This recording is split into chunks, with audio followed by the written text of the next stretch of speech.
Gare aux oreilles. Gare aux oreilles. 1 heure juste à côté de chez vous.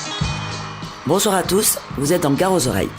Gare aux oreilles, l'émission qui vous donne la parole et qui vous fait voyager à travers le Gard, sa musique et ses actus. Je suis Virginie Gauthier, heureuse de vous retrouver pour mon 3e Gare aux oreilles proposé par l'atelier radio Entrevoix de l'Artothèque Sud, comme chaque dernier lundi du mois. Ce soir, des reportages qui parleront de l'emploi, de l'environnement, de la vie locale et culturelle. Tout de suite, une petite présentation de nos reporters. Bonsoir à vous tous. Bonsoir. Guillaume, en fin d'émission, tu nous donneras des infos sur les méthodes pédagogiques liées à l'environnement que tu es allé récolter chez les petits débrouillards. Oui, c'est une association d'éducation populaire. J'y ai rencontré Clara Ménard, coordinatrice départementale. Mousse, toi, tu vas nous parler de l'huilerie Covin. J'ai rencontré Monsieur Filleul, le président de l'huilerie Covin. Il va nous présenter sa société qui connaît une forte croissance. Missia et Eddy nous dresseront les portraits de 2 artistes locaux. Eddy, tu nous présenteras Sweedwan, artiste graffeur. Oui, un artiste graffeur aux multiples casquettes. Et Missia, Aonaka, dessinateur passionné par le Japon. Il s'agit de Ghislain Noyer, alias Aonaka, un aigues-morté aux grandes influences asiatiques et notamment japonaises. Et pour le premier reportage, Eddy, tu nous éclaires sur le coworking. Et oui, j'ai été voir Pierre à l'association Le Village à Nîmes, qui est un espace de coworking. Et sans oublier les petits malins de l'association Les 1000 Couleurs qui vont vous donner leur avis sur la performance de Rémi Gaillard, les rats à Paris, les guerres et les murs. Lève-toi, c'est décidé, laisse-moi te remplacer, je vais prendre.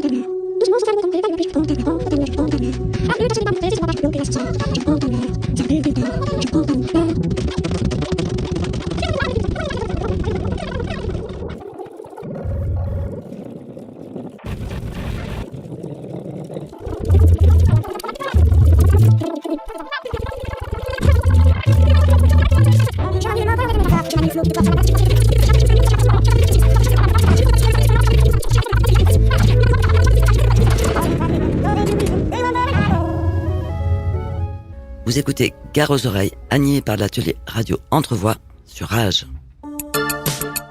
Et maintenant, direction Aigues-Mortes, où Missia s'est penchée sur le travail d'un illustrateur de contes pour enfants, Aonaka. Oui, exactement. Alors, c'est Ghislain Noyer, alias Aonaka, qui s'est spécialisé dans l'illustration de contes inspirés d'histoires traditionnelles japonaises, d'où son pseudonyme japonais. Et j'imagine qu'il y a une raison particulière à cette affection pour le Japon. Alors oui, c'est vrai que depuis tout petit, il a toujours été passionné par ce pays. Il y a même rencontré sa femme là-bas, avec qui il a maintenant une petite fille de 2 ans. D'où les contes pour enfants, j'imagine. Exactement, sa fille reste son meilleur public. Très bien. Et tu as donc demandé à Aonaka comment il a construit son univers onirique. Exactement, et j'ai eu la chance d'en voir une petite partie. Écoutons-le. Écoutons-le. Il s'agit de contes traditionnels japonais qui me sont traduits par ma compagne qui est d'origine d'Osaka. Je réalise dessus toutes les illustrations et une partie de la rédaction des textes. On va parler un petit peu de votre nom d'illustrateur, Aonaka. Alors, est-ce que c'était important et nécessaire pour vous d'adopter justement un surnom japonais ? Oui et non. Disons que étant un gros fanat de culture japonaise, je trouvais ça sympa d'utiliser ça. En plus, en faisant les contes japonais, ça impacte un peu plus. Alors, ça signifie ventre bleu, si je ne me trompe pas, en japonais. Pourquoi on appelle les habitants d'Aigues-Mortes les ventres bleus ?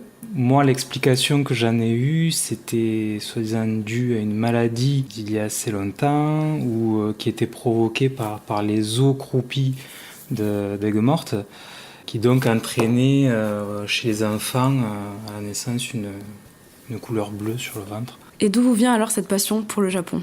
J'ai commencé à dessiner en regardant les dessins animés, qui étaient pour la plupart originaires du Japon. C'est comme ça que j'ai appris à dessiner, en recopiant. En plus des dessins animés, il y avait aussi les jeux vidéo qui me plaisaient beaucoup. Le manga papier qui a commencé à prendre de l'importance dans les années 80-90, il me semble. Du coup, vous êtes allé plusieurs fois au Japon, et qu'est-ce qui vous plaît le plus dans la culture japonaise ?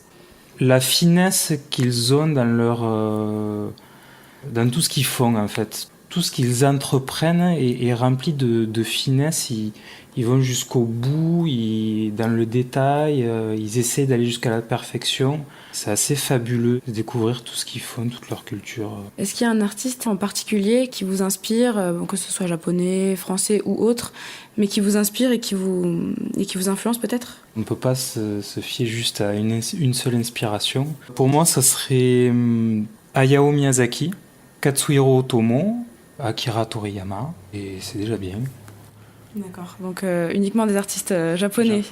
Justement, est-ce que vous comptez rester uniquement sur le style asiatique ou peut-être tenter d'autres choses, d'autres origines peut-être ? Je serais prêt à tenter d'autres origines, mais je suis bien tenté de continuer sur le Japon quand même. Pourquoi s'être retourné en particulier vers des livres pour enfants ? Tout simplement parce qu'on a eu une petite fille il y a 2 ans. Et moi, ça m'a donné envie de créer pour elle, en fait, des histoires que je pourrais lui lire et lui raconter. Comme c'est des contes traditionnels, pour certains, ils ont plusieurs siècles. Il y a toujours une petite morale derrière. Et qu'est-ce qu'on peut vous souhaiter alors pour la suite ? De faire beaucoup d'autres livres de ce type. Moi, mon projet, c'est de faire toute une collection comme ça. Pour l'instant, j'en ai que 2, mais là, en tête, avec ma compagne, nous avons 3 autres histoires en tête de prévues à faire. Donc ça nous ferait déjà 5 livres, et puis je pense qu'on peut, en fouillant un peu, on peut trouver d'autres histoires, d'autres contes japonais à illustrer. Vous pouvez dès à présent retrouver la collection de contes japonais d'Aonaka dans toutes les bonnes librairies. Arigato, Missia. Arigato, Virginie-san. Sayonara.